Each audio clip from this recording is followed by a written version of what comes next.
जय हिंद साथियों, स्वागत है आप सभी का एजुकेशन केयर 6 में। रुक करते हैं बिहार की तरफ। दोस्तों, चैनल पे नए हैं तो प्लीज चैनल को सब्सक्राइब कर लीजिएगा, वीडियो को लाइक करिए, मत करिए शेयर कर दीजिएगा,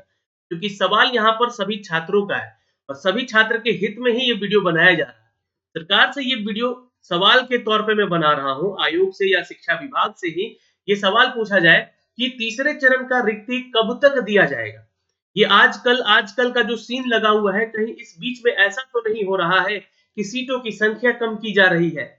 ये अपने आप में बहुत बड़ा मिथ है और इस मिथ को खत्म करना चाहिए। शिक्षा विभाग को सामने नोटिस जारी करना चाहिए कि कितने पद की वैकेंसी है टोटल और किस विषय में कितने पद दिए जा रहे हैं, ताकि छात्र जो आपके 3 अटेम्प्ट वाले सिस्टम से बाहर निकल सके। अगर सीटों की संख्या कम होगी तो छात्र जो है चाहेंगे कि हम इसके लिए आवेदन नहीं करें, क्योंकि उनका एक अटेम्प्ट जाएगा। तो मैं तो सबसे पहले ये बोलूंगा कि ये अटेम्प्ट 3 से 5 नहीं, 6 नहीं, इसको पूरी तरह से समाप्त कर दिया जाए। पर फिर भी जो भी आपका सिस्टम कहेगा, जो भी आपका नियमावली कहेगा, उस नियमावली के तहत आप लोग चलेंगे और ये 3 मिले या 5 मिले, लेकिन आपको यहाँ पर रिक्तों की संख्या बतानी चाहिए। तो ये मांग है और ये मांग सिर्फ मैं अपने वीडियोस के माध्यम से यहाँ पे नहीं कहने आया हूँ। मैं उन सभी छात्रों को कह रहा हूँ कि आप लोग भी जाके अपने शिक्षा विभाग को टैग कीजिए, ट्विटर पे पूछिए कि आखिर कब तक। और जो हमारे नए चेयरपर्सन बने हैं बीपीएससी के, उनको भी सामने आकर इसके बारे में जानकारी अब देनी चाहिए कि आखिर शिक्षा विभाग से कितनी अधिसूचनाएं अधियाचनाएं मिली हैं, कितने रिक्त पदों की वैकेंसी आने वाली है टीआरई 3 में, क्योंकि फॉर्म भरवाया जा रहा है 10 तारीख से ही। लेकिन आपको बता दें कि अभी भी बहुत कम ऐसी संख्याएं हैं छात्रों की जो कि फॉर्म भर रहे हैं, और जो फॉर्म भर रहे हैं वो बिल्कुल यहाँ पर इस चीज से अनजान है कि कहीं उनकी वैकेंसीज कम तो नहीं आ जाएगी, और वो डर भी रहे हैं इस चीज को लेकर। तो जल्द से जल्द इसका जो है अपडेट दिया जाए सर। एक अपडेट और आया है बीपीएससी टीआरई 2 को लेकर, मैं आपको इस वीडियो में दिखलाने जा रहा हूँ, ऑफिशियल है, इसको जानकारी में रखिएगा। लेकिन जो भी मेरे भाई बंधु बीपीएससी टीआरई 3 की तैयारी कर रहे हैं, उनके लिए किरण पब्लिकेशन लेकर आया है बेस्ट प्रैक्टिस सेट बुक, जो कि क्लास 9 से 10, 11 से 12 और साथ ही साथ 1 to 5 का भी दिया गया है। आप इन सभी प्रैक्टिस बुक्स को पढ़िए या गाइड बुक लेकर पढ़ सकते हैं। ये सारे के सारे बुक जो है आप लोगों के एनसीईआरटी एससीईआरटी के पैटर्न पर तैयार करके सारे क्वेश्चन आप दिए गए हैं। इन प्रैक्टिस सेट के साथ साथ ये गाइड बुक जरूर लें आप लोग, ताकि आपका बेनिफिट हो सके, आपको नोट्स तैयार करने की जरूरत ना पड़े और इन नोट्स से आप जो है पढ़ सके। प्रैक्टिस जितना हो सके उतना कीजिए, ताकि आपका जो है स्कोर 150 में कम से कम 120 या 125 के आसपास आ जाए। इन सभी प्रैक्टिस सेट के साथ जो डिस्कशन दिए गए हैं, उन डिस्कशंस को पढ़िए, क्योंकि आप लोगों ने देखा होगा इंटरव्यू के दौरान बहुत सारे ऐसे शिक्षक का सिलेक्शन हुआ है जो कि किरण पब्लिकेशन का ये बुक पढ़ के ही उनका सिलेक्शन में 80% या 90% का योगदान रहा है। तो क्यों ना आप भी इस पुस्तक को घर बैठे मंगा लें। लिंक हमने डिस्क्रिप्शन में दे रखा है, या तो आप रिटेल शॉप से भी जाके इसको ले सकते हैं। तो जल्दी जाइए वहां से ये बुक लीजिए और पढ़ना शुरू कर दीजिए। चलिए अब चर्चा करते हैं कि जो नोटिफिकेशन आया है वो किस विषय पर आया है, और इसके बाद हम चर्चा करेंगे कि तीसरे चरण की रिक्तियां आखिर क्यों विलंबता से आ रही है। दोस्तों, बीपीएससी की वेबसाइट पे आएंगे, आज के डेट में जो है एक नोटिफिकेशन जारी किया गया है। ये नोटिफिकेशन जो है आपके सप्लीमेंट्री रिजल्ट को लेकर है, जो कि बीसी ईबीसी डिपार्टमेंट के लिए निकाली गई है। अब देखिए इनको सूचना क्या दी गई है। ये सूचना दी गई है कि विज्ञापन संख्या 27/2023 को लेकर पिछड़ा और अति पिछड़ा कल्याण विभाग के तहत जितनी वैकेंसीज निकाली गई थी, और उनमें जो छात्र इसका एग्जाम दिए थे विद्यालय अध्यापक के प्रतियोगिता परीक्षा को लेकर, यहाँ पर आपको बता दें कि 1 फरवरी 2024 को प्रकाशित किया गया था इसका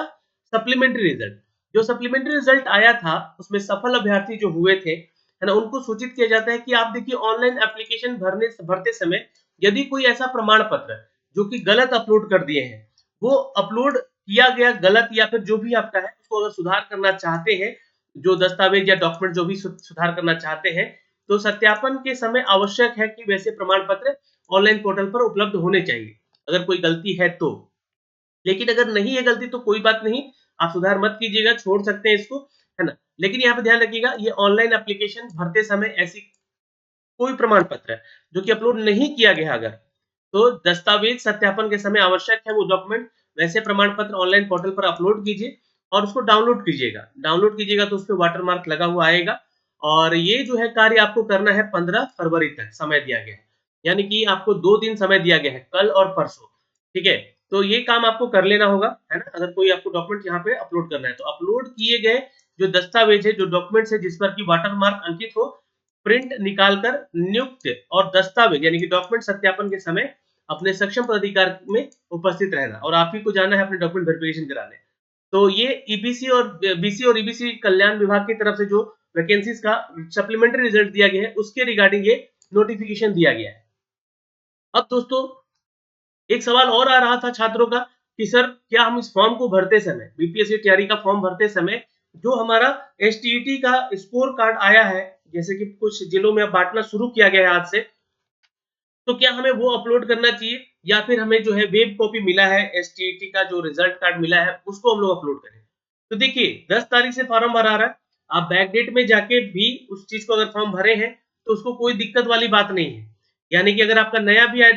सर्टिफिकेट आ गया है, स्कोर कार्ड आ गया है और आपको मिल चुका है या आप लेने जा रहे हैं तो आप जो है उसको डाल भी सकते हैं, कोई उससे समस्या वाली चीज है नहीं। दूसरी चीज, छात्र पूछ रहे थे कि सर हमारा यहाँ पे जो एसटीईटी का स्कोर कार्ड है क्या हमारे जिले का आ गया है, अपने अपने जिले का नाम देकर कमेंट बॉक्स में कमेंट किए हुए थे। तो देखिए आपको अपने डीईओ कार्यालय में जाके एक बार संपर्क करना पड़ेगा, है ना, कि आया है कि नहीं आया है। बहुत सारे जिलों को ये भेज दिया गया है, मैंने एक वीडियो बना के अपडेट भी किया हुआ, आपको चैनल पे जाके देख लीजिएगा। और जितने भी लोगों को अगर मिल जा रहा है, जैसे कि पूर्णिया जिला में आज से बंटना शुरू होना था, तो अगर मिल गया तो आप लोग भी कमेंट करके बताइए कि मिला है कि नहीं मिला है आप लोग को, या क्या समस्याएं आई है वहां पे, है ना। ये चीजें आप लोग को सामने आके बताना भी पड़ेगा ताकि और लोगों की मदद हो सके और उस पर सुधार जल्दी से जल्दी हो सके। अब देखिए सवाल यहाँ पर आ रहा था कि तीसरे चरण की रिक्तियों में ये जो विलंबता हो रही है, ये कहीं ऐसा तो नहीं प्रतीत हो रहा है कि ये वैकेंसीज घटाई जाए, क्योंकि देखिए राज्यपाल महोदय ने भी यहाँ पर 87,000 पदों का जो है अपडेट दिया, जी हाँ, विधानसभा में कि 87,000 जो है अपकमिंग है अभी। तो क्या इसमें सीटों की संख्या अभी तक 87,000 पूरी नहीं हुई है, इसकी जानकारी दे, या हो सके तो आयोग जल्द से जल्द जो है उन रिक्त पदों के बारे में और विषयवार हमें रिक्त पदों की जानकारी चाहिए ताकि छात्र को ये सहूलियत हो सके कि उसको फॉर्म भरना है कि नहीं भरना है। क्योंकि आयोग हो सकता है या शिक्षा विभाग ऐसा हो सकता है कि कर रहा हो कि यहाँ पे फॉर्म भरवा ले और सीट तो जितना देंगे उतने पे तो इनको बहाली करनी ही पड़ेगी, तो ऐसा ना हो, फिर छात्रों के अंदर आक्रोश भर जाएगा इस चीज को लेकर। तो या तो 87,000 की टोटल वैकेंसी है, तो रिक्त पद जो है उनके विषय में कितना है ये बता दीजिए ताकि उनको सहूलियत हो सके कि वो इस फॉर्म को भरे कि नहीं भरे। हो सकता है कि कोई एक छात्र अपना अटेम्प्ट खत्म नहीं करना चाहता हो, है ना, इतनी जल्दबाजी में ये फॉर्म निकाला गया, इस चीज को लेकर खत्म नहीं करना चाहता हो, तो इस चीज को लेकर प्लीज रिक्तियों की अपडेट दिया जाए। एक अपडेट और है एज क्वालिफिकेशन को लेकर, जो ओवर एज वाले छात्र हैं उनका मांग है, क्योंकि यहाँ पे देखिए अगर सप्लीमेंट्री रिजल्ट आ जाता तो उनका कहीं ना कुछ छात्रों का यहाँ रिजल्ट आ जाता, लेकिन जब उन्हीं के लिए वैकेंसीज निकाली गई है, टीआरई थर्ड क्या है, सप्लीमेंट्री टीआरई है, तो टीआरई थर्ड जो है ये अगर सप्लीमेंट्री टीआरई है तो उनको भी मौका क्यों नहीं जो कि पिछले टीआरई 1 और टीआरई 2 में बैठे थे, आखिर उनसे ये मौका क्यों छीना जा रहा है। तो वो उन छात्रों को मैं कहना चाहूंगा कि आप लोग जो है जाकर शिक्षा विभाग में बात कीजिए, चर्चा कीजिए कम से कम,